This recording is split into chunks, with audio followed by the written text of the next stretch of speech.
नमस्कार विद्यार्थी मित्रांनो. बृहन्मुंबई महानगरपालिका शिक्षण विभाग आयोजित या विशेष व्याख्यानमालेमध्ये मी तुम्हा सर्वांचं स्वागत करतो. या अगोदरच्या सत्रामध्ये आपण करिअर मार्गदर्शक किंवा 10वी नंतरच्या दशा आणि दिशा याबाबत उमेश सावंत सरांचं अतिशय सुश्राव्य असं व्याख्यान ऐकलेलं आहे, की अनेक उदाहरणांच्या माध्यमातून, अनेक त्यांच्या अनुभवांच्या माध्यमातून किंवा 10वी नंतर नेमकं काय केलं पाहिजे याबाबतचं अतिशय ओघवत असं मार्गदर्शन केलेलं आहे. आपली महानगरपालिका आता या ऑनलाईन अध्यापन वर्गामध्ये 2 पातळीवरती काम करते असं मला वाटते. एक म्हणजे विद्यार्थ्यांचा सर्वांगीण विकास झाला पाहिजे, तो परिपूर्ण माणूस बनला पाहिजे आणि दुसऱ्या पातळीवरती जो चाललेला कार्यक्रम आहे तो म्हणजे विद्यार्थ्यांची शैक्षणिक गुणवत्ता वाढली पाहिजे. मला वाटतं त्या दृष्टिकोनातून जर विचार केला तर झालेला आहे ते विद्यार्थ्यांचा सर्वांगीण विकास त्यांना या पुढच्या काळानंतर कोणता मार्ग आपलं जीवन यशस्वी करायचं आहे त्याबाबत विद्यार्थ्यांनी काय केलं पाहिजे. खचून जायचं नाही तर काय, म्हणून विद्यार्थी प्रतिक्रिया ज्यावेळेस ऐकली की सर माझ्यावरती कुठलंही संकट तर त्या संकटामध्ये मी हार मानणार नाही. बघा ही अतिशय जमेची बाजू आहे, कारण आपण आज बघतोय छोट्या मोठ्या गोष्टी आणि मला वाटतं की आपले विद्यार्थी ऑनलाईन अध्यापनाचा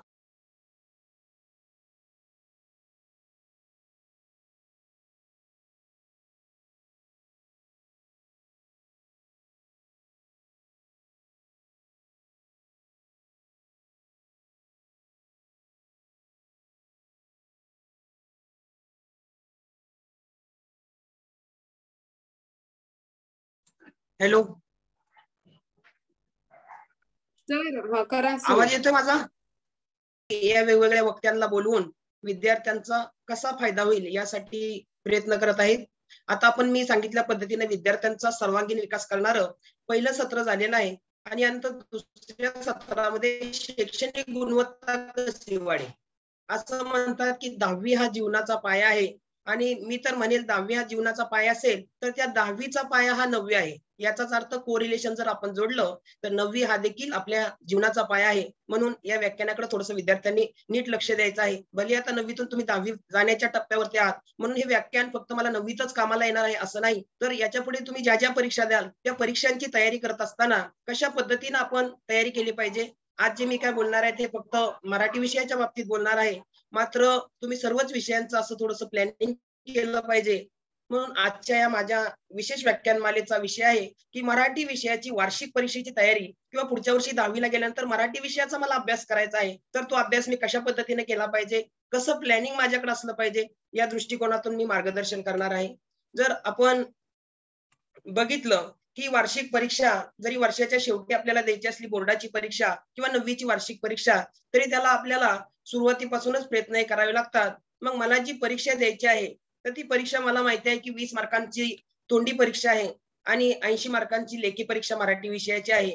तर या प्रश्नपत्रिकेचं स्वरूप तुम्हाला अगोदर काय असलं पाहिजे, माहिती असलं पाहिजे की मला लेखी परीक्षा द्यायची आहे बाबा, त्यासाठी वेळ किती आहे. तर आपण जर बघितलं तर या परीक्षेसाठी आपल्याला साधारणपणे 3 तासांचा वेळ देण्यात आलेला आहे आणि गुण किती आहेत तर 80 गुण आहेत. हे सर्व तुम्हाला माहितीच आहे, पण तरी परिपूर्ण असं तुम्हाला समजावं त्या दृष्टिकोनातून एक आपण नजर त्यावरती टाकणार आहोत आणि नंतर मग 1 बाय 1 एक एक घटकाचं मार्गदर्शन मी तुम्हाला करणार आहे की गद्य विभागाची तयारी कशी करावी, पद्य विभागाची कशी करावी, व्याकरणाची तयारी कशी करावी. तर आपण बघितलं की जी आपली प्रश्नपत्रिका आहे या प्रश्नपत्रिकेमध्ये 5 प्रश्न आहेत. मी तर म्हणेल हे 5 प्रश्न म्हणजे आपल्याला वर्षभर अभ्यासावायचे 5 विभागच आहेत.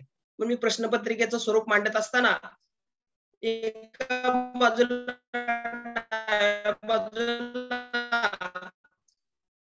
प्रश्न क्रमांक दिलेले आहे आणि त्यामध्ये विचारला जाणार आहे आणि नंतर तिसरा जो घटक आहे मला तपशील मला काय विचार जाणार त्यासाठी असणारे आपल्याला गद्य विभागावरती असणार आहे. या गद्य विभागामध्ये आपल्याला माहितीच आहे की 2 आपल्याला पाठ्यपुस्तकातील उतार आहेत. जे पठित उतार आहेत ते 7-7 गुणांसाठी म्हणजे 14 गुण झाले आणि अपठित उतारात 4 गुणांसाठी असे 18 गुण या प्रश्न क्रमांक 1 मध्ये असतात. प्रश्न क्रमांक 2 म्हणजे यामध्ये कुठला विभाग येतो तर कवितेचा विभाग येतो, की सगळे जे घटक असतील, सगळे जे प्रश्न असतील ते कवितेवर आधारित असतात. तर त्यामध्ये नेमके कोणते प्रश्न येतात तर एक आपल्याला कविता दिली जाते आणि त्या कवितेवरती काही प्रश्न विचारले जातात आणि त्यानंतर त्याच्यातच एक प्रश्न येतो दुसरा, तो म्हणजे कवितेचं नाव दिलं जातं आणि त्याच्यावरती आपल्याला काही कृती सांगितल्या जातात किंवा कवी कोण आहे, कवितेचा विषय कोणता आहे, कवितेतून काय शिकायला मिळालं, कविता आवडली की नाही आवडली. तर या प्रश्नांची उत्तर कशी लिहायची त्याचं पुढे सविस्तर मार्गदर्शन येणारच आहे. त्यानंतर तिसरा जो प्रश्न आहे तो स्थूल वाचन वरती आहे, की आपल्याला काही 4 पाठ आहे स्थूल वाचनासाठी आणि त्या पाठातीलच पाठाखाली जे दिलेले आहेत त्यापैकी 3 प्रश्न येतात. त्या 3पैकी 2 प्रश्न आपल्याला लिहायचे असतात.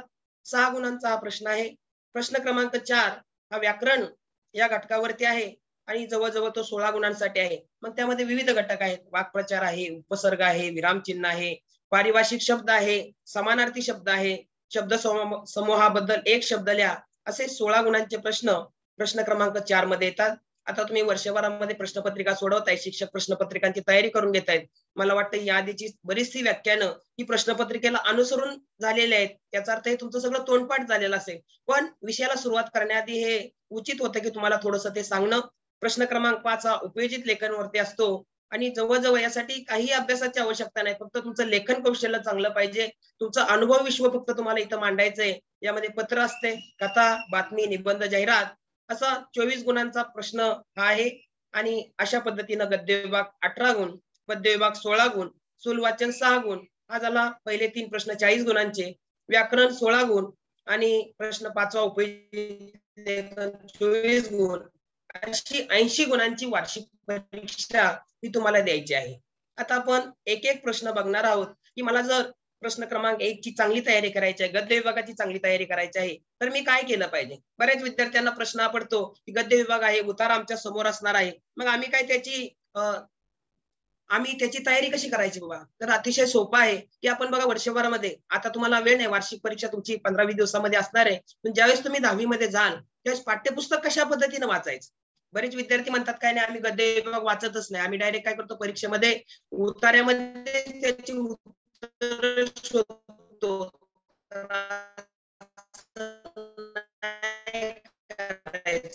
त्या प्रश्नाची तयारी करत असताना पाठ्यपुस्तकाचं वाचन करा. आपणच आपल्याला काही प्रश्न विचारणार आहे. मग आपणच परीक्षक, समजा मलाच पेपर काढायला लावला, मीच परीक्षक आहे, मीच एक्झामिनर आहे, तर मी कोणते प्रश्न काढीन? असा तुम्ही तुमच्याच मनाला प्रश्न विचारायचा. म्हणजे काय होईल, ते आकलनावरती जे प्रश्न आहेत 2 उतार्यातले, त्याची तुमची चांगली तयारी होईल. वाचत असताना काय करायचं, फक्त पेन्सिल हातामध्ये ठेवायची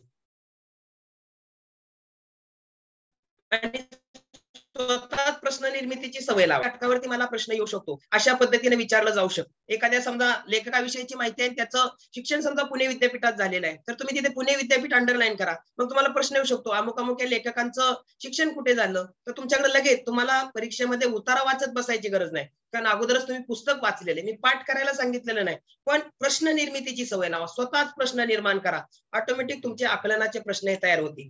बघा इकडे मी नमुना घेतलेला आहे. आपल्याला एक पाठ आहे की ऑलिम्पिक वर्तुळाचा गोप, हा जो पाठ आहे त्यामध्ये ऑलिम्पिक स्पर्धा कधी सुरू झाल्या, कोणत्या देशामध्ये सुरू झाल्या, अशी सर्व माहिती आहे. त्यातला एक मी उतारा घेतलेला आहे. त्यानंतर त्यामध्ये 5 वर्तुळ आहेत. मग एक प्रश्न येऊ शकतो की ऑलिम्पिक वर्तुळाचा जो ऑलिम्पिकचा जो ध्वज आहे, त्या ध्वजावरती किती वर्तुळ आहेत? मग 5 वर्तुळ आहेत. तर 5 आपल्याला अधोरेखित करता आलं पाहिजे. बघा इथे एक नमुना माझा मी घेतलेला आहे की ध्वजावरील वर्तुळांचे रंग कोणते आहेत? 5 वर्तुळ आहेत बघा.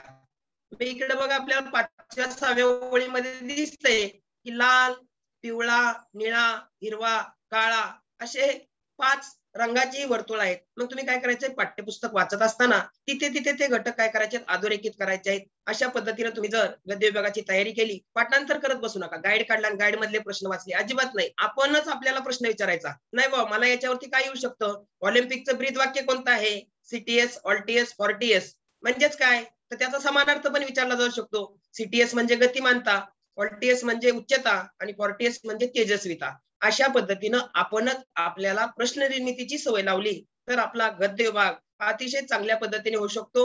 आता पुस्तकाचं वाचन करणं शक्य नाही, पण ज्यावेळी तुम्ही 10वीला जाल किंवा आता तुम्हाला मध्ये एप्रिल मे मध्ये काही सुट्ट्या मिळतील, त्या कालावधीमध्ये पुस्तकं विकत घेतल्यानंतर मात्र पुस्तकं चाळा आणि जिथे जिथे तुम्हाला वाटतं इथे प्रश्न विचारला जाऊ शकतो अशा प्रश्नांची थोडीशी तयारी केली तर मला वाटतं या गद्य विभागाची आणखीन चांगल्या पद्धतीने तयारी होईल. या अगोदरच्या प्रश्नपत्रिका जर घेतल्या 100 गुणांची लेखी परीक्षा होत होती मागच्या 2 वर्षांमध्ये, आता ती बंद झालेली आहे. तेव्हा व्याकरण घटक विचारले जायचे उतार्यातले, पण आता ते व्याकरण घटक कमी झालेले आहेत आणि त्याऐवजी एका प्रश्नाचे गुण स्वमत प्रश्न जे 2 गुणांसाठी होतं ते 3 गुणांसाठी झालेलं आहे.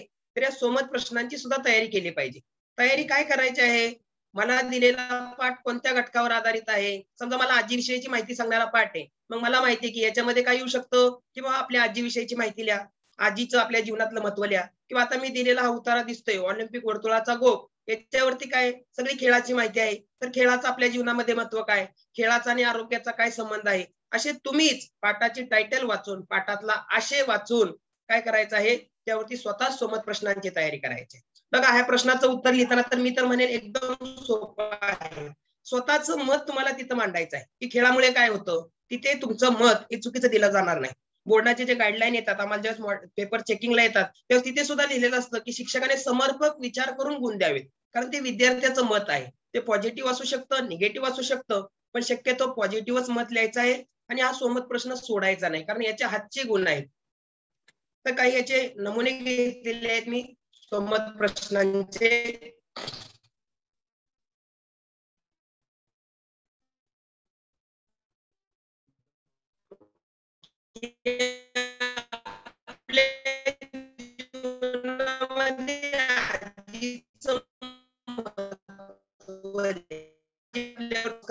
आपल्याला गोष्टी सांगते घरामध्ये कटकट नाही, भांडण होत नाही, अशा काय घरामध्ये आजीचं महत्व आहे.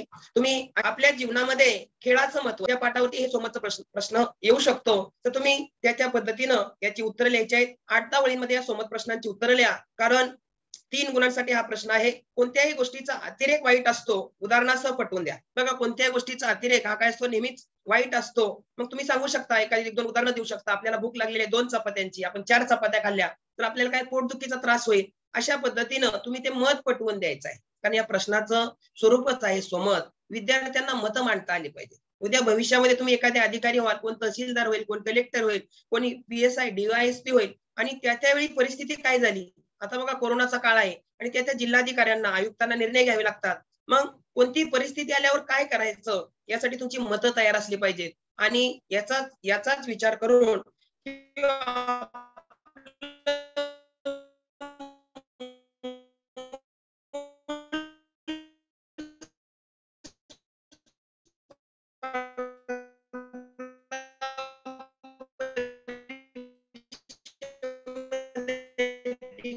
पाहिजे. SSC बोर्ड होणार आहे.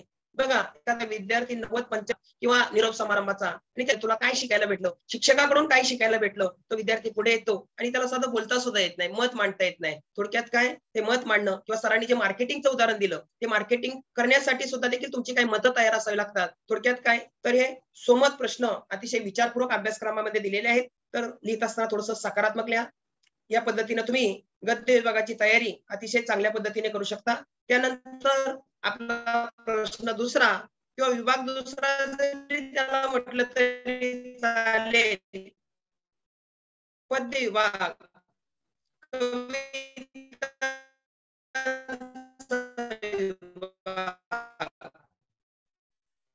यामध्ये काय केलं जातं तर कविता विभागाची आम्ही तयारी कशी करायची कामासाठी आहेत, त्याचे जे काही शब्दार्थ असतील काय सांगायचे, कारण कवीचे शब्द म्हणून असं म्हणतात की आपण जर संत तुकारामांचे अभंग घेतले तर त्यांच्या एकेका अभंगावरती PhD झालेली आहे. हजार पानांची पुस्तकं निघालेली आहेत.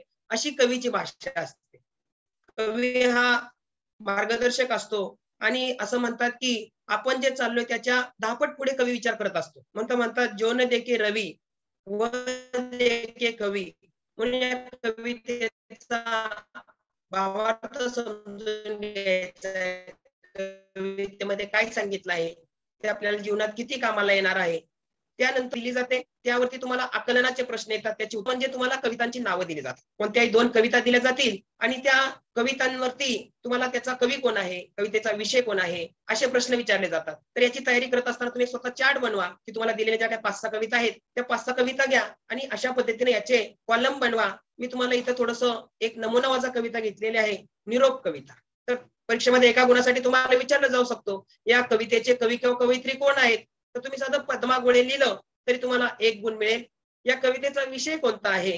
तर या कवितेचा विषय आहे वीर मातेच्या मनातील भावना, की आपला मुलगा भारतीय सैन्यांमध्ये आहे आणि त्याने कशा पद्धतीने तिथे शौर्य गाजवावं. तिला भीती नाही की माझा मुलगा त्या देशासाठी बलिदान करेल, त्याचा मृत्यू होईल असं नाही. उलट ती त्याला काय करते, ओवाळते आणि जा बोलते, रणांगणावरती जा, भारत मातेचं रक्षण कर.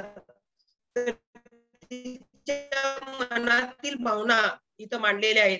संदेश काय दिले, सेवा केली पाहिजे. जर आपण देशसेवा नाही केली, देशाचं संरक्षण नाही केलं तर आपल्याला इथे नीट जगता येणार नाही, असा संदेश या कवितेतून दिलेला आहे. आणि अतिशय सोपा सोमत सारखाच प्रश्न, कविता आवडण्याची वा ना आवडण्याची कारण, की तुम्हाला कविता आवडली का ना आवडली.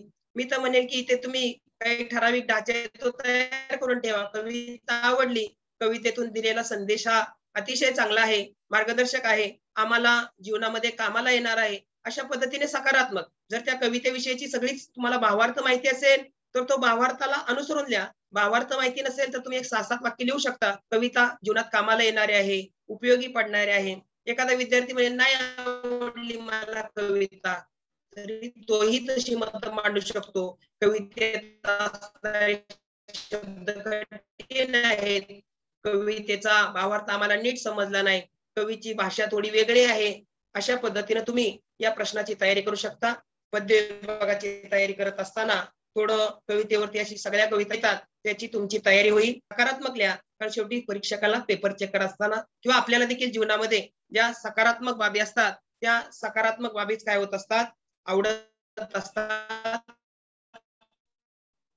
त्यानंतर प्रश्न क्रमांक 3, स्थूल वाचन. बघा विभाग पण 3रा. बरेच विद्यार्थी विचारतात की स्थूल वाचन आम्हाला समजत नाही, कठीण जातं, काय करायचं. मी तर म्हणेन काही करायचं नाही. त्या पाठाखाली जे प्रश्न दिलेले आहेत त्या पाठाखालील प्रश्नांची थोडीशी काय करायची, तयारी करायची.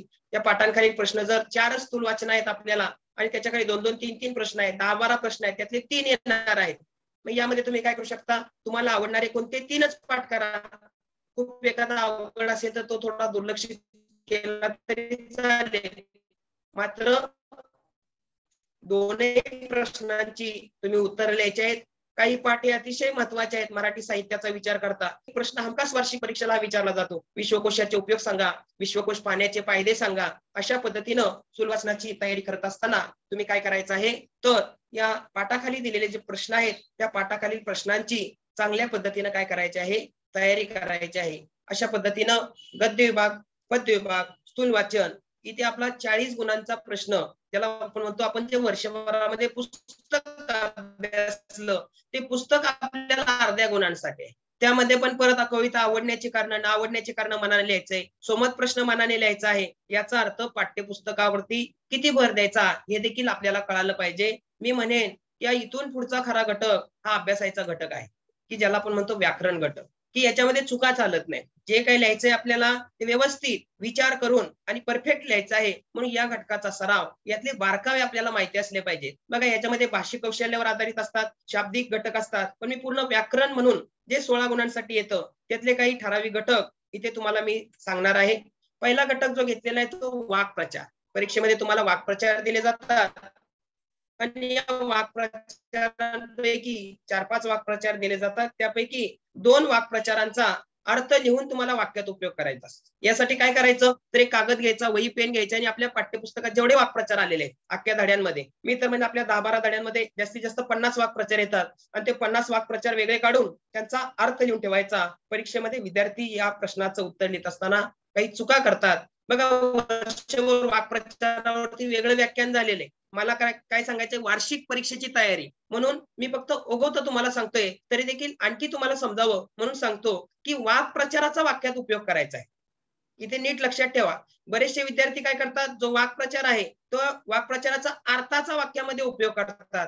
असं करायचं नाही. तर तुम्हाला दिलेला जो वाक्प्रचार आहे तो वाक्प्रचारच काय आला पाहिजे, वाक्यामध्ये आला पाहिजे. सर्वप्रथम तुम्ही तो वाक्प्रचार दिलेला आहे तो परीक्षेमध्ये लिहायचा आहे, उत्तर पत्रिकेमध्ये. त्याच्या पुढे त्याचा अर्थ लिहायचा आहे आणि नंतर मात्र त्या वाक्प्रचाराचा उपयोग तुम्ही काय करायचा, वाक्यामध्ये करायचा आहे. बरीचशी मुलं अर्थाचा उपयोग करतात, ही चूक टाळायची आहे. त्यानंतर पुढचा जो प्रश्न आहे 1 गुणांसाठीचा, पारिभाषिक शब्द. बरेचसे विद्यार्थी किंवा नवीन अभ्यासक्रमामध्ये हा घटक आला तर मी सुद्धा गोंधळून गेलेलो की हा वेगळा घटक आहे बाबा, काय नक्की याच्यामध्ये करायचंय. एकदम सोपं आहे की एखादा शब्द परीक्षेमध्ये दिला जाईल, त्याला मराठीमध्ये काय म्हणतात, इतकं सोपं आहे. आणि पाठ्यपुस्तकाच्या शेवटी एक तुम्हाला 70-80 शब्द दिलेले आहेत. तेवढे शब्द जरी तुम्ही केले तर त्याच्या बाहेरचा प्रश्न इथे येत नाही. जसं की इथं उदाहरण दिलेलं आहे इंडेक्स, किंवा इंडेक्स परीक्षेमध्ये येईल. तुम्हाला फक्त लिहायचंय अनुक्रमणिका. ड्रामा, ड्रामा म्हणजे काय, नाटक. अशी इव्हेंट म्हणजे काय, घटना. अशा पद्धतीनं पारिभाषिक शब्द इतका सोपा घटक आहे. एकदा त्या शब्दांची यादी बनवली आणि तुम्ही ते काय केले, पाठ करून टाकले, तरी तुम्हाला इकडे पैकीच्या पैकी या घटकाचे गुण मिळतील. थोडक्यात पारिभाषिक शब्द म्हणजे काय, एखादा इंग्रजी शब्द दिला जाईल आणि त्याचा मराठीमध्ये तुम्हाला काय करायचं आहे, अर्थ लिहायचा आहे. पुढचा जो व्याकरणामधला घटक आहे विराम चिन्ह. बघा, विराम चिन्ह जी काही मोजकी महत्वाची आहेत आणि जी परीक्षेमध्ये बऱ्याचदा विचारली जातात, तीच विराम चिन्ह मी इथे घेतलेली आहे. पूर्ण विराम कसं आहे, पूर्ण विरामाचं चिन्ह तर इकडे दिलेलं आहे बघा, फुल स्टॉप कशा पद्धतीने द्यायचा आहे, कंसामध्ये दिलेला आहे. कधी द्यायचा असतो, वाक्य पूर्ण झाल्यानंतर. कोणते वाक्य असेल ते वाक्य पूर्ण झालं की आपल्याला काय द्यायचं आहे, पूर्णविराम द्यायचा आहे. की उदाहरणार्थ भारत माझा देश आहे, हे वाक्य आहे. वाक्य संपलं आणि ते संपल्यानंतर बघा मी जे चिन्ह दिलेलं आहे ते म्हणजे भारत माझा देश आहे. इतकं सोपं आहे. कोणतेही वाक्य पूर्ण झाल्यानंतर ते वाक्य पूर्ण होण्याचं निदर्शक आहे. म्हणून कोणतेही वाक्य पूर्ण झाल्यावरती हे चिन्ह तुम्ही द्यायचं आहे. कधी दिला जातो स्वल्पविराम, की ज्या ठिकाणी आपण थोडंसं थांबतो. स्वल्पविराम, पूर्णविराम नाही, थोडंसं थांबतो. एकाच जातीचे शब्द आले, समजा झाडांची नावं, फळांची नावं, नद्यांची नावं, बाजाराची यादी, त्यातले घटक आले. जसं की आंबा, पेरू, फणस. बघा याची जात काय, फळ आहे. आणि याच्यामध्ये काय, तर ही माझी काय आहेत, आवडती फळे आहेत. आंबा, पेरू, फणस ही माझी आवडती फळे आहेत. बघा आंबा नंतर आपण स्वल्पविराम दिला, पेरू नंतर आपण स्वल्पविराम दिला. पण बऱ्याचदा मुलं काय करतात, जे शेवटचा आलेला एकाच जातीचा शब्द फणस, तिथे मात्र स्वल्पविराम द्यायचा नाही. हे लक्षात ठेवा. बरीच मुलं काय करतात, आंबा नंतर स्वल्पविराम, पेरू नंतर स्वल्पविराम, फणस नंतर स्वल्पविराम. तर असं करू नका. आंबा, पेरू, फणस ही माझी आवडती फळे आहेत आणि वाक्य जिथं संपलं तिथे मात्र आपल्याला ठरल्याप्रमाणे पूर्णविराम द्यायचाच आहे. त्यानंतरचं पुढचं चिन्ह आहे प्रश्नचिन्ह. बघा याच्या नावामध्ये त्याचा अर्थ दडलेला आहे. प्रश्नचिन्ह, ज्या ठिकाणी प्रश्न विचारायचा असतो त्या ठिकाणी जे चिन्ह दिलं जातं ते प्रश्नचिन्ह.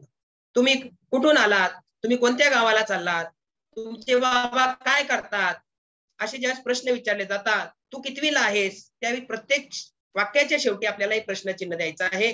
जसं की इथं उदाहरण दिलेलं आहे, भारताची राजधानी कोणती आहे. बघा त्यानंतर जे चिन्ह दिलेले आहे ते प्रश्नचिन्ह आहे.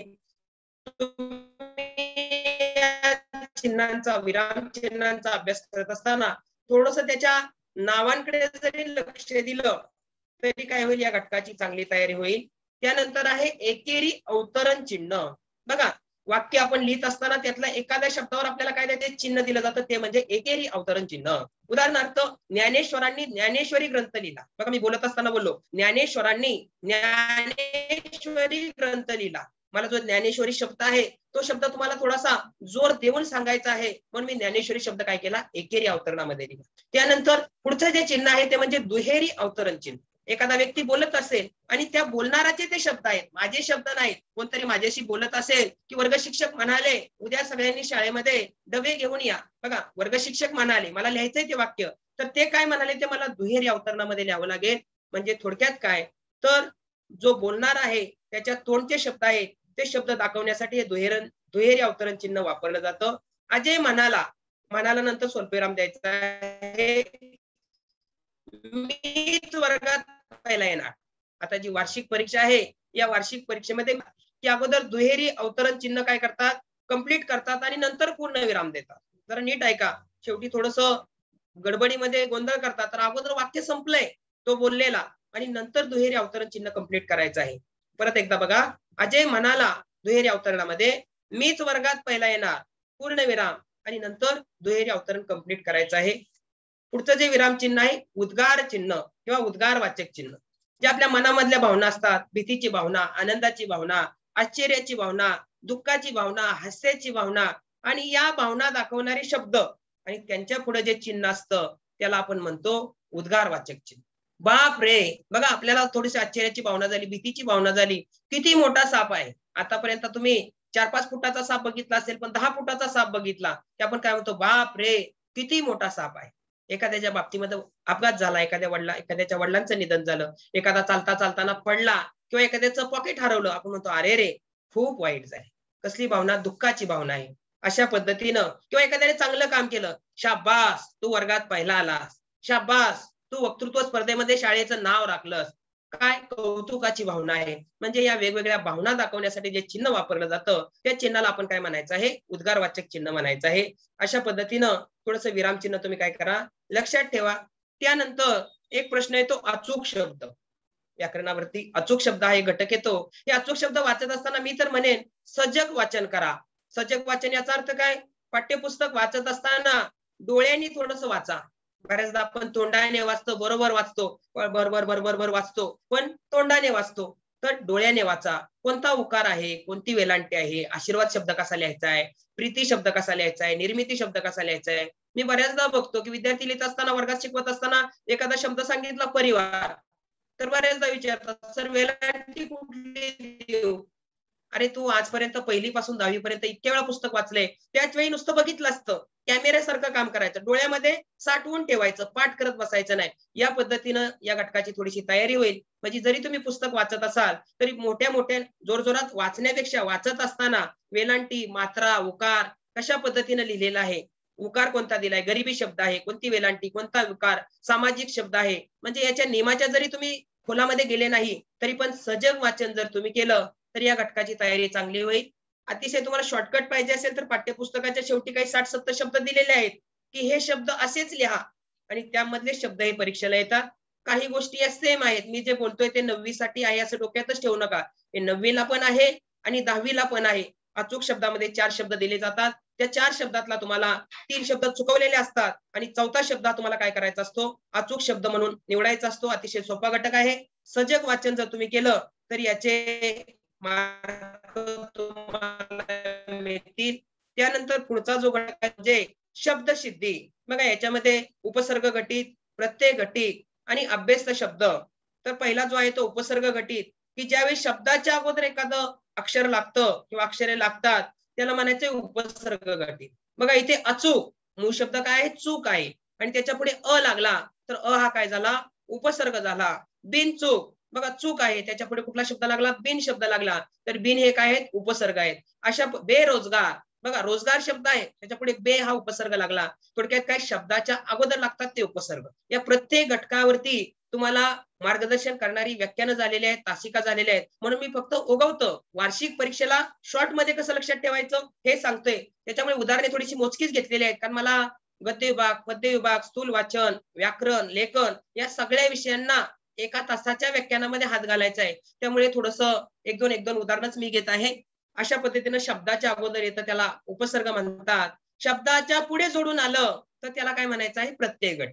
जसा इथे शब्द इमान, मूळ शब्द काय इमान, कुठला प्रत्यय लागला, दार प्रत्यय लागला, इमानदार. मायाळू, बघा मूळ शब्द आहे माया, त्याच्या पुढे माय किंवा प्रेम, मायाळू प्रत्यय लागला. अशा पद्धतीनं दुकानदार असेल, हवालदार असेल. पुढचा जो आहे शब्दसिद्धीमध्ये अभ्यस्त शब्द. अभ्यस्त शब्द म्हणजे काय, थोडेसे 30-30 अक्षर जोडून येणारे, हळूहळू, जवळ जवळ, शेजारी पाजारी यांना काय म्हणतात, अभ्यस्त शब्द म्हणतात. परीक्षेमध्ये यांचं तुम्हाला वर्गीकरण करायला सांगितलं जातं. कधी कधी 2 उपसर्गयुक्त उपसर्ग असलेले 2 शब्द लिहा, दार प्रत्यय असलेले 2 शब्द लिहा, अशा पद्धतीने सांगितलं जातं. तर या घटकाची तुम्ही थोडीशी हे शब्द नीट लक्षात ठेवले. शब्दाच्या अगोदर उपसर्ग, शब्दाच्या नंतर प्रत्यय आणि एकाच नाद निर्माण करणारे, लय निर्माण करणारे असतील ते अभ्यस्त शब्द. आणि पुढचा आहे तो समानार्थी शब्द. त्याविषयी वेगळं मार्गदर्शन करायची गरज नाही, कारण तुम्ही 3री-4थी पासून समानार्थी शब्दांचा अभ्यास केलेला आहे की त्याचाच अर्थ सांगायचा, त्या शब्दाचा दुसरा अर्थ, शब्द समूहाबद्दल एक शब्द, असे सर्व घटक या व्याकरणामध्ये येतात. आणि व्याकरण हा 16 गुणांचा प्रश्न आहे. मी तर म्हणे या घटकासाठी थोडी अभ्यासाची गरज आहे. आणि कुठे काय करायचंय हे जर लक्षात ठेवलं तर तुम्हाला हे 16 पैकी 16 गुण मिळतील. त्यानंतर आपण पुढचा जो घटक घेणार आहोत, शेवटचा घटक, तो म्हणजे प्रश्न क्रमांक 5, उपयोजित लेखन. हे उपयोजित लेखन हे जे आहे ते 24 गुणांसाठी आहे.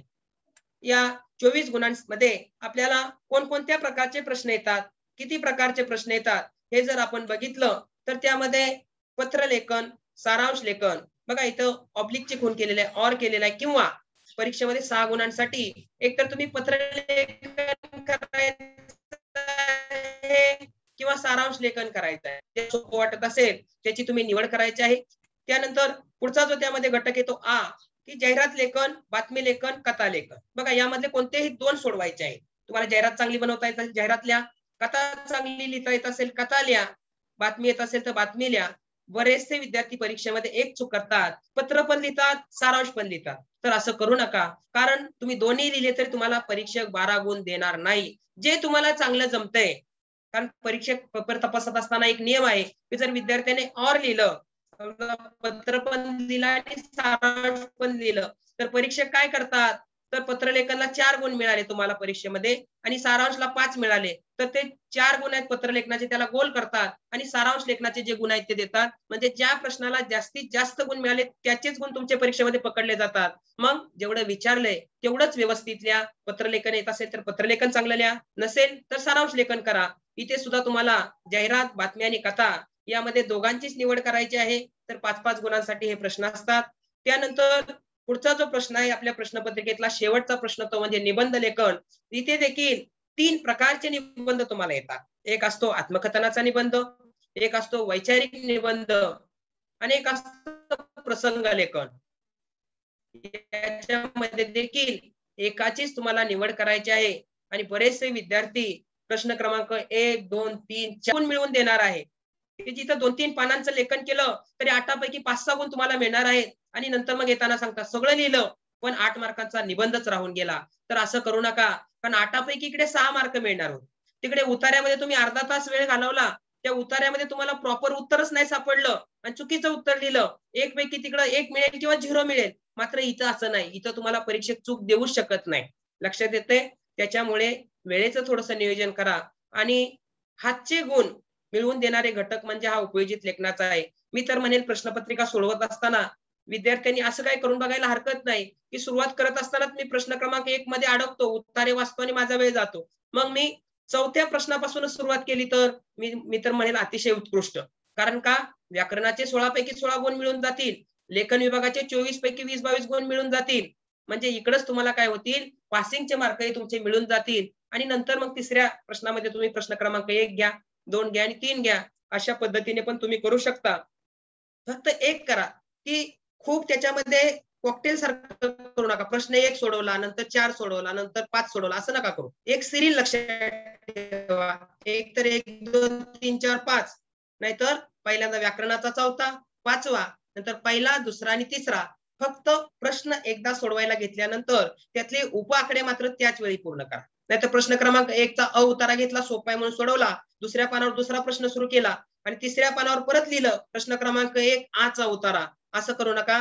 ते परीक्षकाला त्या जे मार्क आहेत त्या प्रश्नाचे मार्क त्या समासामध्ये वरती लिहायचे असतात. म्हणून एकदा तो प्रश्न घेतला की तो प्रश्न मात्र पूर्ण सोडवा. एवढा जरी नियम ठेवला तरी परीक्षक गडबडत नाही आणि त्याला त्रास झाला की तो आपल्याला गुणांमध्ये त्रास देणार. बघा घरामध्ये सुद्धा आपण घरातल्यांना त्रास दिला, आईला त्रास दिला, छोट्या भावाला त्रास दिला की ते पण आपल्याला त्रास देतात.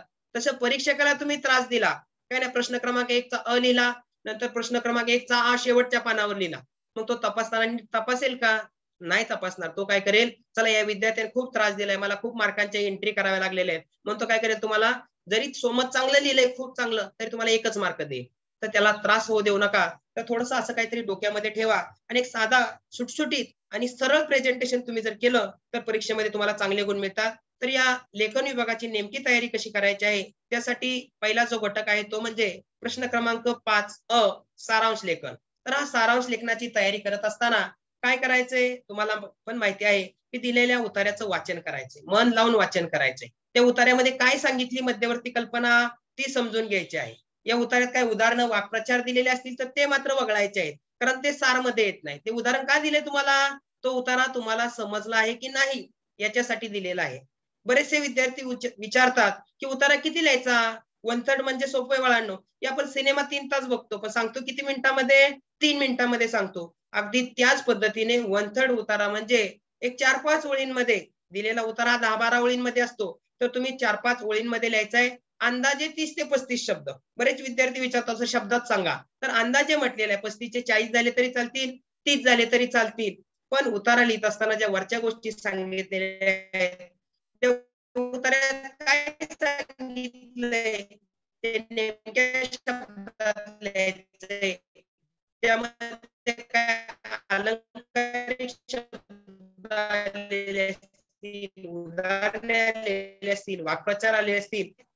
आणखी एक बऱ्याच कोणत्या उतार्याचा सारांश लेखन करा, 1/3 सारांश लेखन करा. पण विद्यार्थ्यांना कळतच नाही. मी बऱ्याचदा पेपर तपासतो त्यावेळेस मला कळतं की विद्यार्थ्यांनी भलत्याच उतार्याचा सारांश दिलाय. पुस्तकातला जो पहिला पॅरेग्राफ आलाय त्याचाच सारांश लेखन केलेला आहे. तर असं करू नका. त्यासाठी एक तुम्हाला आयडिया सांगतो. मागच्या ज्यावेळेस माझं उपयोजित लेखनवरती स्पेशली याच घटकावरती व्याख्यान झालं, त्यावेळेस देखील मी सांगितलं होतं की प्रश्नपत्रिका हातात पडली की पहिले एक काम करून घ्या.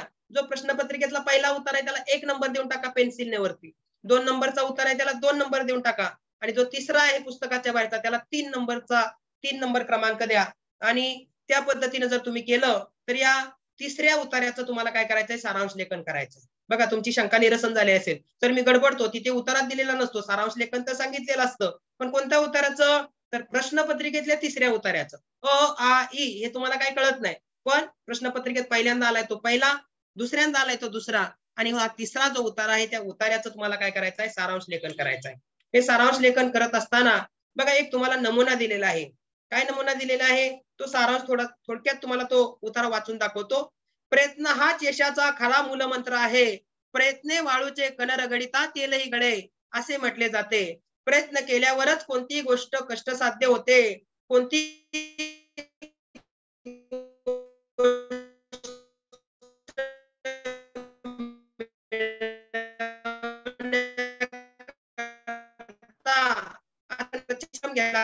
असा हरा देईल नाही.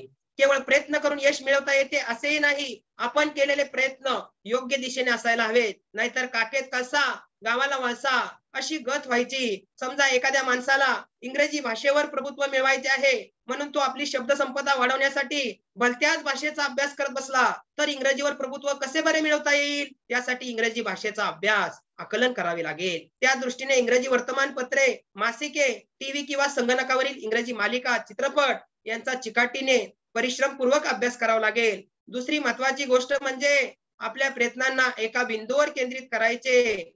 एक ना धड भारावर चिंध्या अशी वृत्ती काही कामाची नाही. बघा इथे उदाहरण दिलेलं आहे की कोणतीही गोष्ट करायची तर प्रयत्न हवेत. नुसते प्रयत्न करून चालेल का? डॉंकीवर करून चालेल का? स्मार्ट वर्क केलं पाहिजे. त्या प्रयत्नांना दिशा असली पाहिजे. मला इंग्रजी शिकायचं तर मी इंग्रजीच वाचलं पाहिजे. मग हे उदाहरण दिलेलं आहे.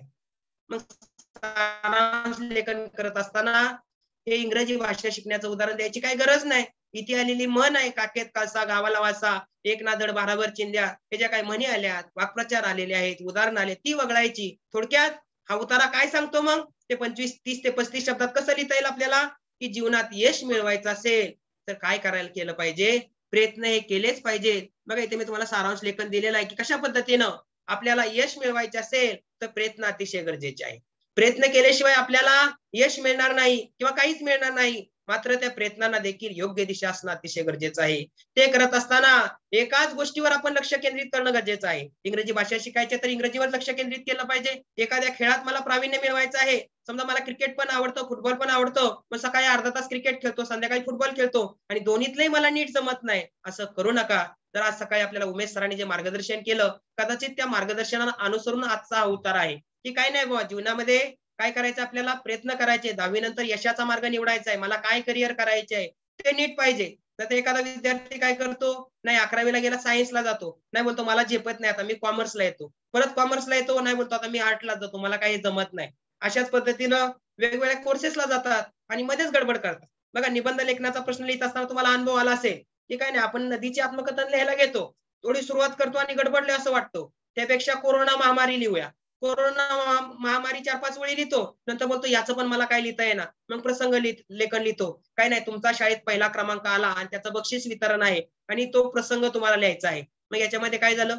पहिला निबंध लिहिताना 10 मिनिटं गेली, दुसरा निबंध लिहिताना 10 मिनिटं गेली आणि शिक्षकाने तुम्हाला जो चांगला येत होता की काय नाही शाळेमध्ये तुमचा पहिला क्रमांक आलाय तो प्रसंगाचं तुम्ही वर्णन करायचंय अतिशय उत्कृष्ट करू शकत होता तोपर्यंत परीक्षकाने पेपर हातातून खेचून घेतला कळालं प्रयत्न केला पण त्याला दिशा होती का त्याचपेक्षा 1 मिनिट थांबला असता कोणता निबंध निवडू याच्यापैकी तर कदाचित तुम्हाला या घटकाचे चांगले गुण मिळले असते जीवनात देखील असंच आहे की तुम्हाला प्रयत्न जे करायचे आहे त्या प्रयत्नांना काय असले पाहिजे योग्य दिशा असणं हे गरजेचं आहे थोडक्यात काय प्रयत्नाशिवाय यश नाही पण योग्य अचूक यश मिळवायचं तर त्या प्रयत्नांना काय असली पाहिजे दिशा असली पाहिजे अशा पद्धतीने तुम्ही सारांश लेखनाची तयारी करून 6 गुण मिळवू शकता ज्या विद्यार्थ्यांना सारांश लेखन कठीण वाटतं ते विद्यार्थी काय करू शकतात पत्रलेखन करू शकतात तर या पत्रलेखनामध्ये त्याचं जे प्रारूप आहे स्वरूप आहे ते कसं असते बघा कुठलंही तुम्हाला पत्र आल्यानंतर अगदी आता जे तुम्हाला पत्र येतं ते मेल पत्र आहेत पूर्वी कसं व्हायचं उजव्या कोपऱ्यामध्ये पत्ता लिहायचा प्रतिप्रेक्षक लिहायचं आता तसं स्वरूप राहिलेलं नाही तर तुम्हाला काय करायचंय आता आपला जो कॉम्प्युटरवरचा कर्सर आहे ज्यावेळेस आपण कर्सर रन करतो तो कर्सर हा नेहमी डाव्या बाजूला असतो पण पत्राची सुरुवाती नेहमी डाव्या बाजूलाच करायची आहे तर अगदी सुरुवातीला तुम्हाला काय करायचं आहे दिनांक लिहायचा आहे दिनांक लिहिल्यानंतर प्रति लिहायचा आहे त्याच्यामध्ये कोणत्या कोणत्या चुका होतात काय होतात ते मी पुढे सांगणारच आहे प्रति लिहायचं आहे त्यानंतर माननीय प्रति म्हणजे त्या व्यक्तीचं तिथं पद लिहायचं आहे अध्यक्ष असेल अध्यक्ष खजिनदार असे शब्द लिहायचे आहेत आणि जर परीक्षेमध्ये दिलंच नसेल तर मात्र तुम्ही व्यवस्थापक लिहायचंय आणि त्या व्यक्तीच्या कार्यालयाचा पत्ता तुम्ही लिहायचा आहे विषय अतिशय थोडक्यात लिहायचा आहे त्यानंतर कार्यालयीन पत्राची सुरुवाती महोदय शब्दाने करायची आहे आणि त्यानंतर 3 परिच्छेद लिहायचे आहेत पहिल्या परिच्छेदामध्ये पत्र लिहिण्याचं कारण काय आहे ते थोडक्यात लिहा दुसऱ्या परिच्छेदामध्ये स्पष्टीकरण लिहा आणि तिसऱ्या परिच्छेदामध्ये तुमच्या अपेक्षा लिहा आणि सगळ्यात शेवटी आपला विश्वासू आपली विश्वासू जे काय असेल अबक ते अबक लिहा आणि तुमचा पत्ता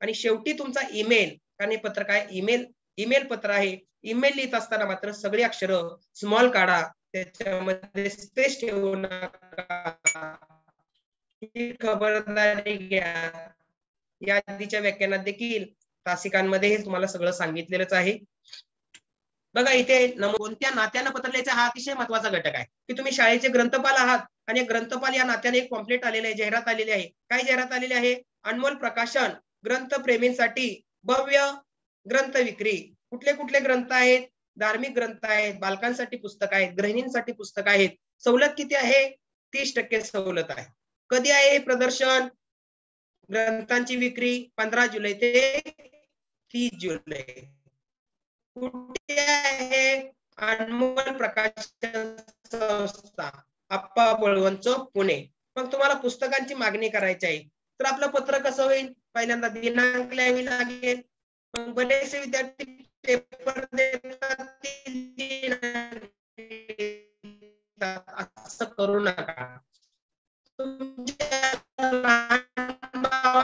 प्रवेश घ्यायचा शाळेमध्ये तुम्ही मार्च मध्ये परीक्षा देणार का 1 मार्च येणार का नाही भावाचा प्रवेश जून मध्ये होणार आहे जून मध्ये गांधी जयंती आपलं पत्र हे अगोदर गेलं पाहिजे हा तारीखला प्रदर्शन 15 ते 30 जूनच्या दरम्यान आहे म्हणजे 16 जुलै लिहित आपण इकडे 16/7/2020 असं करू नका अशा पद्धतीने तो महिना आहे तो सविस्तर लिहा त्यानंतर प्रति संस्थेचा पत्ता कुठे आहे अनमोल प्रकाशन संस्था मुख्य कार्यालय आप्पा बळवंत पुणे 400102 म्हणजे सुरुवातीला दिनांक लिहिला तो पण विचार करून लिहिला कधी कोणत्या कालावधीसाठी थोडस इथे थोडस 1 मिनिट वेळ द्या मुलं पेपर आहे 30 तारीख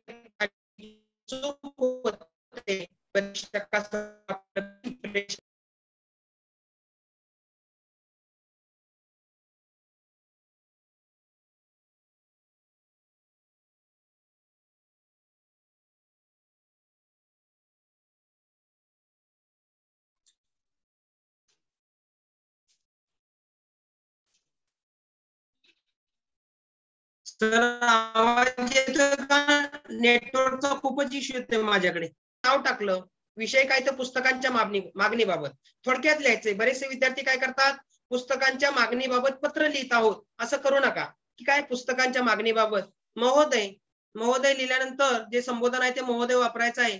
आणि मी अबक, बघा इकडे कोणत्या नात्याने लिहित आहे लिहायला विसरायचं नाही. मी अबक अशोकनगर मनपा माध्यमिक शाळेचा ग्रंथपाल असून आमच्या शाळेच्या ग्रंथालयासाठी पुस्तके मागवायची आहेत. त्यासाठी मुख्याध्यापकांच्या परवानगीने पत्र लिहित आहे. बरेचसे विद्यार्थ्यांना विद्यार्थी प्रतिनिधी या नात्याने सांगितलं जातं, त्यास विद्यार्थी डायरेक्ट पत्र लिहितात. असं करू नका. कोणत्या नात्याने सांगितलंय?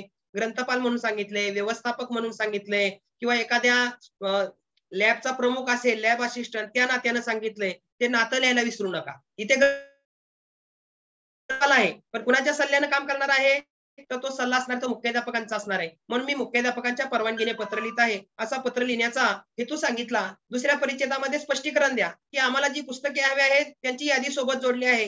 पुस्तके प्राप्त होताच बिलाप्रमाणे रक्कम रोख स्वरूपात दिली जाईल. बघा आर्थिक व्यवहाराचं पत्र आहे. मग पैसे कसे दिले जातील ते तिथे लिहायला विसरू नका. मग आपण सांगितलं आम्ही तुम्हाला रोख स्वरूपात काय करू, जे पैसे आहेत तुमचे ते काय करू,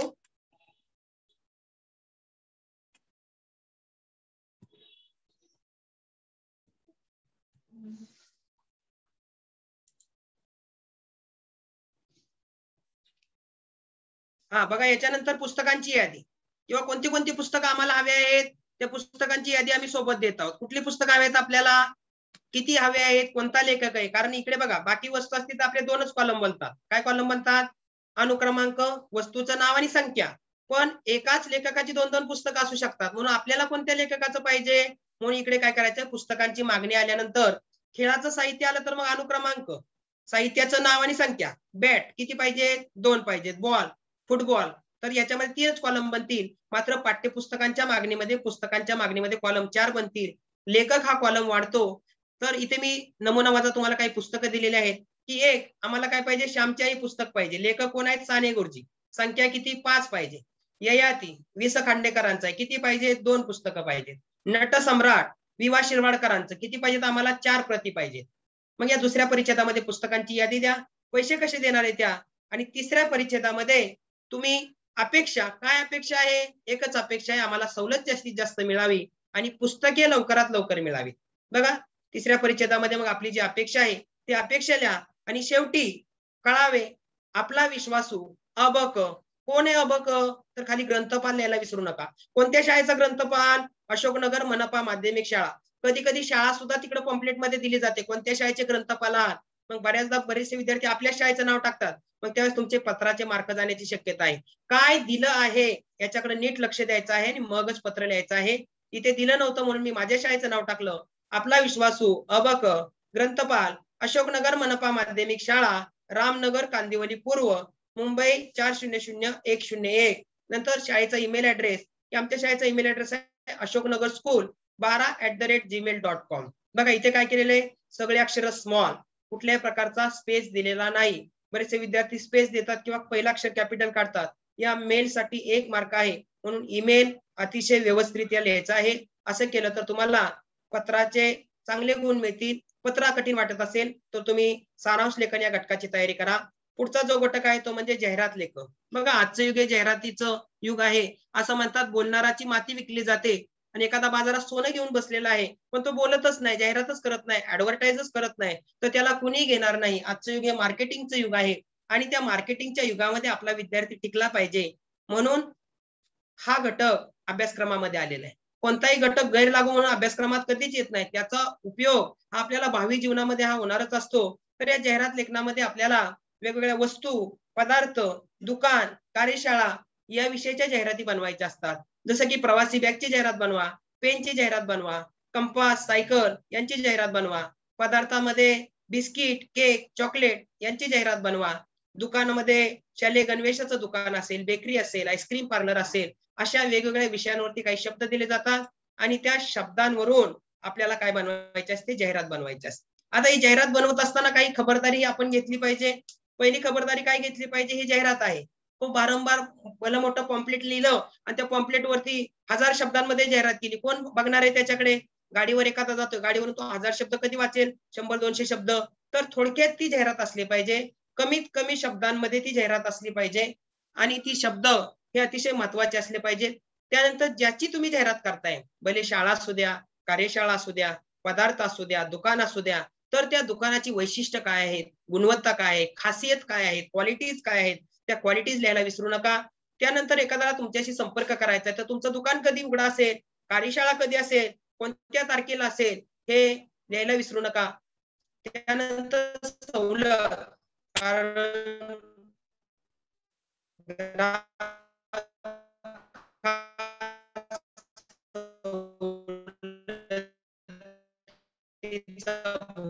असतो. एखाद्या कपड्याच्या दुकानामध्ये आपण गेलो आणि सांगितलं एका शर्टवर एक शर्ट फ्री, आपण एकच शर्ट घ्यायला गेलेलो असतो, पण तरी देखील आपण काय करतो, 2-3 शर्ट काय करत असतो, घेऊन येत असतो. कारण का, तर सवलतीला ग्राहक काय केले जातात, आकर्षित होत असतात. आणि नंतर तुमच्या दुकानला आम्हाला यायचंय, त्या ज्या काही वर सांगितलेल्या गोष्टी आहेत त्या गोष्टी तुम्ही एक नमुना वजा जाहिरात घेतलेली आहे बघा. खालील शब्दावरून जाहिरात बनवा. काय शब्द दिले तुम्हाला, एका बेकरीची जाहिरात बनवायची आहे आणि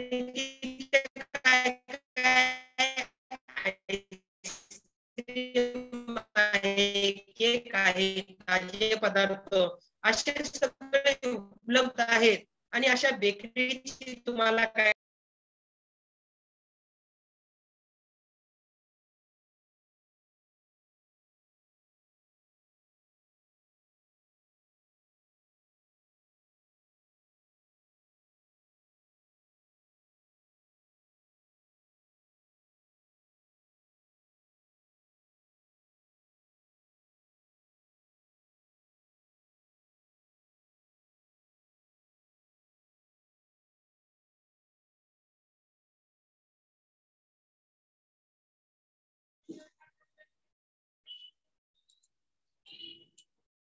बघा. इकडे आपल्याला काही शब्द दिलेले होते की शब्दावरून काय करा, जाहिरात करा. यामध्ये बेकरीची जाहिरात होती. मग एक आपण काय केलं, आकर्षक असं त्याला काय दिलं, नाव दिलं.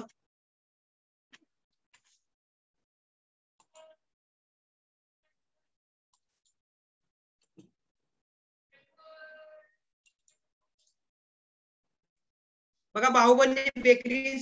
त्याच्यानंतर एक कोटेशन आपल्याला वापरायचं होतं,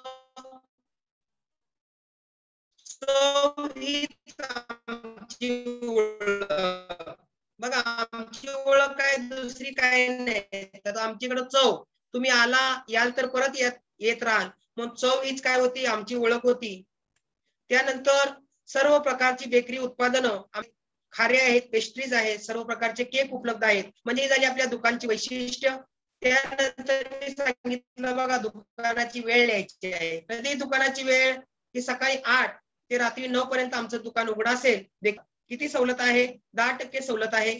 त्यानंतर संपर्क, जर तुम्हाला आमच्या बेकरीज रामनगर, कांदिवली पूर्व, मुंबई 400101. बघा, जाहिरात बनवत असताना बऱ्याच विद्यार्थ्यांना प्रश्न असतो, सर चित्र काढली पाहिजेत का, जर बेकरीचं चित्र, बिस्किटचं चित्र, आईस्क्रीमचं चित्र, केकचं चित्र काढलं पाहिजे का, त्याला गुण नाहीत. मग तुम्ही काय करू शकता, जाहिरात आकर्षक बनवण्यासाठी ती काढू शकता. जसं की इकडे बघा, इकडे केकचं चित्र दाखवलेलं आहे, बिस्किटचं चित्र दाखवलेलं आहे. जर जमत असेल तरच काढायचं आहे, त्या चित्रांना गुण नाहीत. तुम्ही काय करायचं आहे, लक्षात ठेवायचं आहे. अशा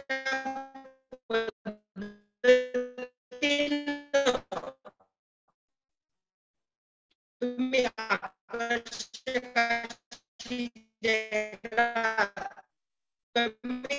कमी शब्दांमध्ये काढू शकता. त्यामध्ये काही ठराविक गोष्टींमध्ये विचार करत असताना जाहिरातीचे 5 मिनिटची जाहिरात करा, पेनची जाहिरात करा, कंपनी काही शपाट करून ठेवा. जसं की एखादा पदार्थ त्याचा स्क्रीनशॉट काढता आला तर तुम्ही काढून ठेवा की आमचा पदार्थ कसा आहे, चवदार आहे, कॅल्शियम युक्त आहे, आरोग्यास लाभदायक आहे आणि शुद्ध आहे.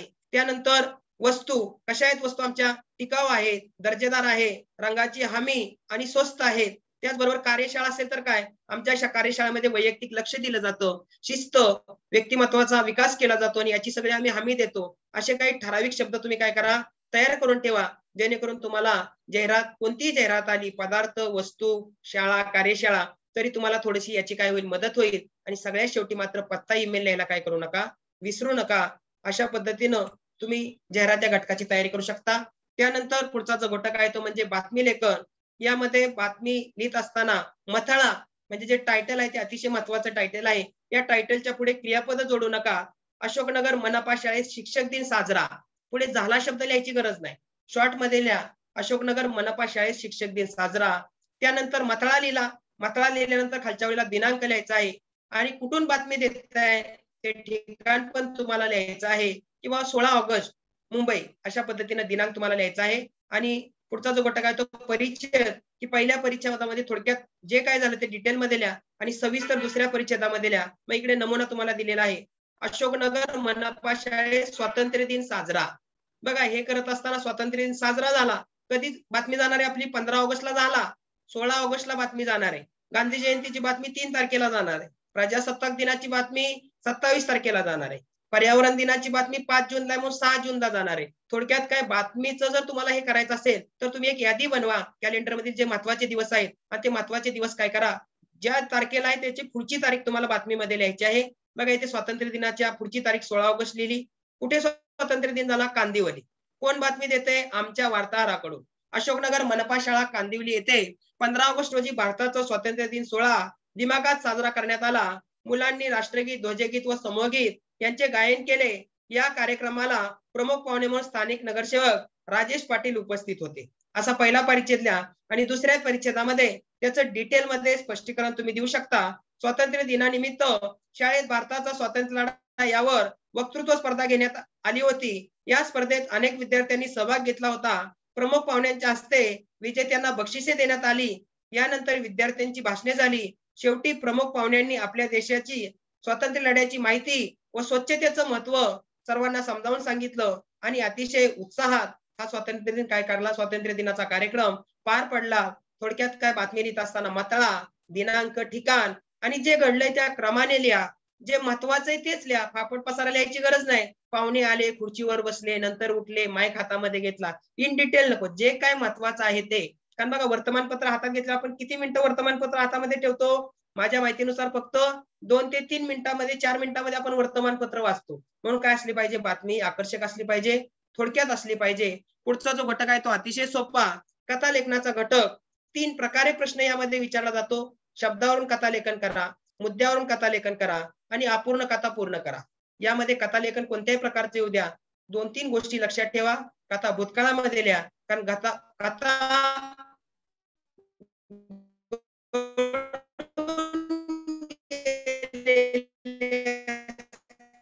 म्हणून तिला गोष्ट म्हणतात, कथा म्हणतात. आणि 2-3 परिच्छेदामध्ये शब्दावरून कथा लिहित असताना काय करायचं आहे? तर सगळ्यात महत्वाचे शब्द दिलेत, मुद्दे दिले, त्यावरून त्या कथेला तुम्ही काय द्यायचं, शीर्षक द्यायचं आहे, नाव द्यायचं आहे. या शीर्षकाला एक गुण आहे. बऱ्याच विद्यार्थ्यांना प्रश्न पडतो नाव कसं द्यायचं. मी तर म्हणजे जर कळतच नसेल तर त्या कथेतलाच एखादा शब्द उचला, त्याच्या पुढे एखादा अक्षर जोडा, शब्द जोडा. जसं एखाद्या शब्दाचं फळ पद्धतीनं शीर्षक द्यायला. नंतर परत एकदा 2-3 परिच्छेदामध्ये कथा लिहा आणि शेवटी तात्पर्य लिहायला विसरू नका. तात्पर्य बघा शाळेतून काय शिकायला मिळालं हा बोध सांगतो. हा बोध म्हणजेच तात्पर्य.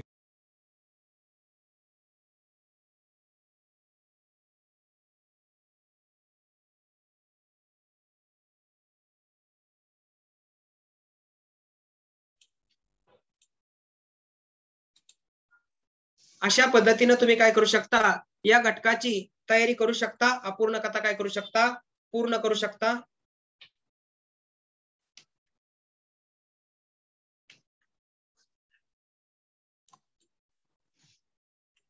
बघा पुढे दिलेले कथा लिहित असताना ज्यावेळेस याच्या आधीचा जो घटक बघितला तुम्हाला कळालेला आहे, तात्पर्य लिहायचंय. त्यानंतर पुढचा जो प्रश्न येतो तो म्हणजे अपूर्ण कथा पूर्ण करा. अपूर्ण कथा पूर्ण करत असताना काय करायचंय? परीक्षेमध्ये तुम्हाला एक वाक्य दिलं जातं, 4-5 वाक्य दिले जातात. बरेच विद्यार्थी ती आधीची कथा काय करतात, उतरून काढतात. तसं करू नका. पूर्वार्ध लिहित बसू नका. त्यातलं शेवटचं वाक्य फक्त लिहा आणि तिथे एक दक्षता घ्या. परीक्षक हे चेक करत असताना फक्त तुम्ही वाक्य पूर्ण केलंय का एवढं नीट बघत असतो. म्हणून त्याच्या पुढे थोडीशी क्रियापद जोडा. ते वाक्य काय करा, पूर्ण करा. आणि मग तुमच्या मनामध्ये अपूर्ण कथा कशी पूर्ण करायची त्या पद्धतीने पूर्ण करा. जसं एक उदाहरण दिलेलं आहे, रवीला बक्षीस मिळणार होते परंतु काय म्हटलेलं बघा, रवीला बक्षीस मिळणार होते परंतु ते मिळाले नाही हे वाक्य अगोदर पूर्ण करा. त्याच्या पुढे कथा कशा पद्धतीने पूर्ण करा की पंचांनी नीट निर्णय नाही दिला, सामना नीट झाला नाही, त्याच्यामध्ये थोडीशी पार्सलिटी झाली, पण अगोदर ते वाक्य पूर्ण करा. बरेचसे विद्यार्थी नव्याने कथा सुरू करतात, असं करू नका. परीक्षकाला तेच बघायचं असतं की तुम्ही तो पॅच कसा जोडलेला आहे, ते वाक्य जोडले का, मग ते वाक्य अगोदर पूर्ण करा आणि मग तुम्हाला जशा पद्धतीने वाटेल तशी कथा पुढे काय करा, रंगवा. अंधारात वाघाचे डोळे चमकत होते आणि अचानक मग कोणीतरी जोरात ओरडल्याचा आवाज आला. मी तर खूप घाबरलो. अशा पद्धतीने ती अपूर्ण वाक्य आहे, ती अपूर्ण वाक्य काय करा, पूर्ण करा. नंतर ती दिलेली कथा 2-3 परिच्छेदामध्ये लिहा आणि शेवटी काय करा, ती कथा जी आहे ती काय करा, भूतकाळामध्ये लिहा आणि सगळ्यात शेवटी त्यातलं तात्पर्य लिहा. बघा इथं अपूर्ण कथेचा एक तुम्हाला नमुना दिलेला आहे. आपल्याकडे थोडा वेळ कमी आहे आणि या अगोदर देखील तुम्ही एक व्याख्यान ऐकलेलं आहे आणि जास्त वेळ मी याच्यावरती मार्गदर्शन करणं, तुमची मानसिकता तेवढी राहणार नाही, म्हणून फक्त एक नमुना दिलेला आहे की आपल्याला अशी अपूर्ण कथा दिलेली आहे. मग आपण बघा इथे जोडून ते वाक्य पूर्ण केलं आणि नंतर मी काय केलेली आहे, ती कथा पुढे संपवलेली आहे. अशा पद्धतीने अपूर्ण कथेमध्ये लक्षात ठेवा की वाक्य अर्धवट सोडले, ते वाक्य अगोदर पूर्ण करा आणि मग तुम्ही सकारात्मक दृष्टिकोनातून पुढे कथा पूर्ण करा, शेवटी तात्पर्य लिहा. अशा पद्धतीने जर तुम्ही कथालेखन केलं, अपूर्ण कथालेखन, तर तुम्हाला कथालेखनाचे चांगले गुण मिळतील. त्यानंतर शब्दावरून कथालेखन, यामध्ये तुम्हाला काही शब्द दिले जातात.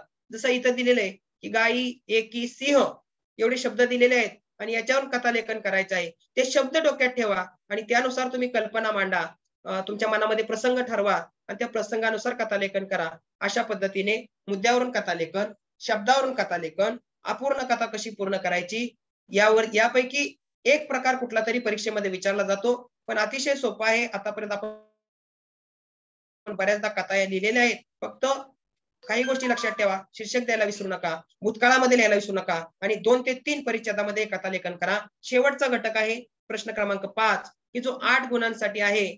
यामध्ये तर मी तर म्हणेन विद्यार्थ्यांनी वैचारिक लेखन, प्रसंग लेखन आणि आत्मकथन यापैकी आत्मकथन या घटकाची निवड करावी. का करावी? कारण यामध्ये जो घटक येतो तो आपल्या परिचयाचा असतो. जसे की शाळेचं आत्मकथन लिहा, वर्गातल्या फळ्याचं आत्मकथन लिहा, नोटीस बोर्डाचं आत्मकथन लिहा, झाडाचं आत्मकथन लिहा. या गोष्टी आपल्या परिचयाच्या असतात, म्हणून आत्मकथन तुम्ही लिहिलं पाहिजे असं मला वाटतं आणि याच्यामध्ये बऱ्याचदा आपण आत्मकथनाचा चांगला सराव केलेला असतो.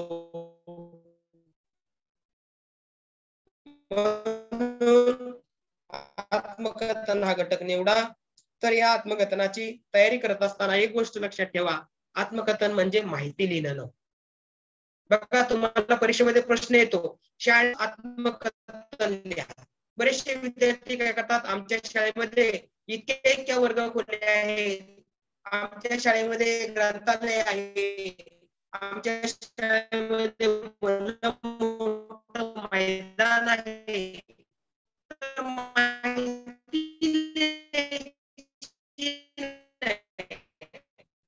तर ती शाळा तो निर्जीव घटक, त्याला देखील भावना आहे, तो देखील माणूस आहे, त्याला देखील सुख दुःख आहे, म्हणून मी शाळा बोलते.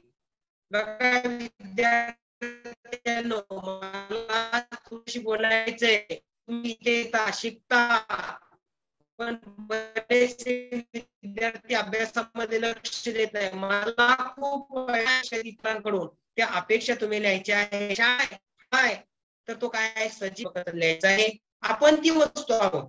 फळ्याचा कथन लिहायचं ना, तर मीच फळ आहे, मीच शाळा आहे, मीच पक्षी आहे, तर मीच सैनिक आहे. मी कसं केलं, काय कशा पद्धतीने ती लिहायची आहे आणि तो आपल्याशी बोलत आहे अशी मांडणी करायची. तर टिक करतो, तर मी आहे घड्याळ, थोडीशी अशी आकर्षक सुरुवात करता आली.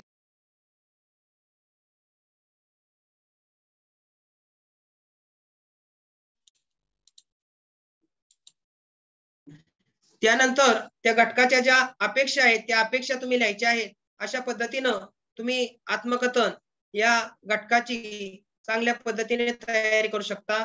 या घटकाची तयारी करत असताना कशा पद्धतीने तुम्ही तयारी करू शकता, यासाठी मी काही एक ठराविक ढाचा तयार केला आहे. ते मार्क मिळतील. जसं की मी सर्वांना आनंद देतो, सर्वजण मात्र मला त्रास देतात. बघा नदी असेल, झाड असेल तर काय देतं, आनंद देतं. शाळा सर्वांना आनंद देते, पण त्या झाडाला पण काय देतो, त्रास देतो. त्या झाडाचं जर वय झालं तर झाड काय करतो, आपण वेळप्रसंगी तोडून टाकतो. अशा पद्धतीनं काही अशी वाक्यरचना करता येते का बघा, की मी सर्वांना आनंद देतो, सर्वजण मात्र मला त्रास देतात. फळा बघा, एखाद्याचं काही शाळेमध्ये कार्यक्रम असेल, गुणगौरव असेल, तर आपण काय करतो, त्या फळ्यावरती त्याचं नाव वगैरे लिहितो. पण एकदा तो कार्यक्रम झाल्यावर विद्यार्थी मात्र काय करतात, त्या फळ्यावरती काही करकोचे पाडतात, त्याच्यावरती लिहितात, कोणी त्या फळ्यावरती बुक्की मारतात.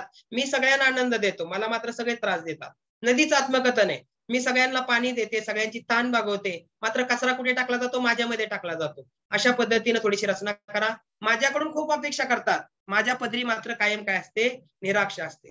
सैनिकाकडून आपण खूप अपेक्षा करतो, त्यांनी पाकिस्तानचे सैनिक आपल्या देशामध्ये येऊन नाही दिले पाहिजे, रक्षण केलं पाहिजे. पण ज्यावेळेस मी रिटायर होतो, ज्यावेळेस मी जखमी असतो, त्यावेळेस मात्र मला देश काहीच देत नाही. मला साधं कोणी विचारत पण नाही. स्वातंत्र्य दिनाच्या कार्यक्रमाला मला कोणी बोलवत पण नाही. मी सुट्टीवर आलेलो असतो. म्हणजे थोडक्यात काय, किंवा मी रिटायर झालो, घरी आहे. माझ्याकडून खूप अपेक्षा होत्या तुमच्या, कधी मी ज्यावेळेस नोकरीत होतो. मात्र मी काय अपेक्षा करायच्या नाहीत, अशी सगळी भूमिका असते. अशी वाक्यरचना तुम्ही करा. मला एकच वाटते, सर्वांनी आनंद राहावे. कोणताही घटक येऊ द्या, त्याची एकच अपेक्षा आहे. शाळा असू द्या, फळा असू द्या, झाड असू द्या, तर त्याची अपेक्षा काय, सगळ्यांनी आनंदी राहावं, कुणी कुणाला काय करू नये, नाराज करू नये. माझा वापर योग्य कामासाठी करावा. मोबाईलचं आत्मकथन ते पण सांगतं. नदी पण सांगते, फळा पण सांगते, की माझा उपयोग हा चांगल्या कामासाठी झाला पाहिजे. थोडक्यात काय, तर काही ठराविक वाक्य मी घेतलेले आहेत, की ज्यातून तुम्हाला काय कळेल, की आत्मकथन कसं लिहायचं, याची थोडीशी दशा आणि दिशा मिळेल तुम्हाला. माणूस हा स्वार्थी बनत चालला आहे. त्या प्रत्येक घटकाची अपेक्षा तीच आहे. माणसाने नदीची अपेक्षा, कारखाने इतके वाढले, माणूस स्वार्थी बनला.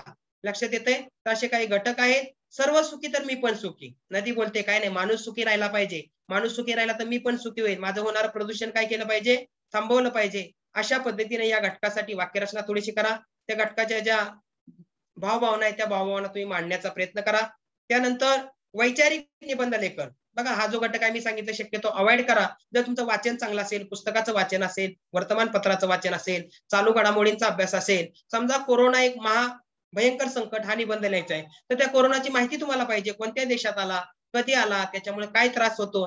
जर आपल्याला माहितीच नसेल, विज्ञान शाप की वरदान, ते वरदान आहे तर कसं वरदान आहे, विज्ञानाने कुठले कुठले शोध लावलेले आहेत. शाप आहे तर कसं आहे, की मोबाईलचा वापर अभ्यासासाठी करायचा की पिक्चर बघण्यासाठी करायचा. म्हटलं तर ते वरदान पण आहे, म्हटलं तर ते शाप पण आहे. पण असे निबंध लिहित असताना आपलं थोडंसं वाचन पाहिजे, म्हणून आत्मकथन हा घटक निवडावा. त्यानंतर त्या आत्मकथनापेक्षा एक थोडासा सोपा घटक आहे, तो म्हणजे प्रसंग लेखन. यामध्ये आपल्याला वेगवेगळे प्रसंग दिले जातात, की 10वी बोर्ड परीक्षेत तुमचा काय आला, प्रथम क्रमांक आलेला आहे, तर तुम्ही काय करा, तो तुम्हाला कसा वाटला त्याचा प्रसंग लेखन करा. पहिला क्रमांक आल्यावर शाळेमध्ये तुमचं स्वागत झालेलं असेल, तुम्हाला पारितोषिक दिलेले असतील, तर तो अनुभव तुम्ही मांडायचा आहे. बघा, आत्मकथन आणि प्रसंग लेखन यामध्ये एक फरक आहे. आत्मकथनामध्ये आपल्याशी कोणतरी बोलतंय, प्रसंग लेखनामध्ये आपण स्वतः बोलतोय. मी शाळेमध्ये गेलो, सुटाबुटामध्ये तयार होऊन गेलो होतो, सगळ्यांनी माझं स्वागत केलं, मला खूप भेटवस्तू मिळाल्या आणि मला खूप कौतुकाचं वाटलं. मी शाळेचं नाव काय केलं, अख्ख्या मुंबईमध्ये गाजवलं, म्हणून माझी पेपरमध्ये बातमी आली, मुख्याध्यापकांनी माझं कौतुक केलं. अशा पद्धतीने प्रसंग लेखन करायचं आहे. तुम्ही रस्त्यावर पाहिलेला अपघात, मग मी रस्त्याने जात होतो, बघा इथे मी बोलतोय. झाडाच्या आत्मकथनात झाड बोलतंय. एवढाच फरक तुम्ही लक्षात ठेवला, की प्रसंग लेखनात आपण बोलायचं असतं, त्यांना प्रसंग लेखन आणि आत्मकथन यामधला फरकच कळत नाही. पद्धतीने करायचं, सोपी गोष्ट आहे. प्रसंग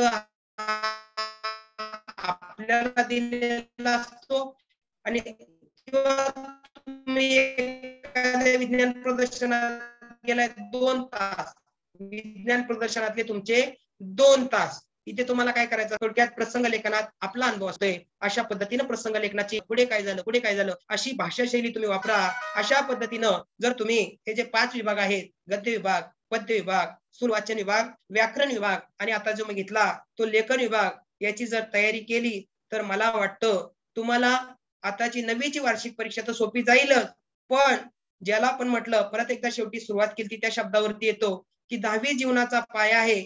तर या 10वी जीवनाचा पाया आहे, मग 10वीचा पाया 9वी आहे, म्हणून 9वी पण जीवनाचा पाया आहे. हे तुम्हाला चांगल्या पद्धतीनं पटलं असेल. आणि आता जे काही तुमच्या हातामध्ये 10-15 दिवस आहेत, त्या 15 दिवसामध्ये वार्षिक परीक्षेची तयारी करून, आता जरी या कोरोना संकटामुळे आपला अभ्यास वगैरे नसेल झाला, तरी पण कशा ट्रिक्स वापरून, कुठल्या गोष्टीची मागणी काय आहे, कुठल्या घटकाची मागणी काय आहे, एवढं जरी तुम्ही लक्षात ठेवलं, तरी तुम्हाला या वार्षिक परीक्षेमध्ये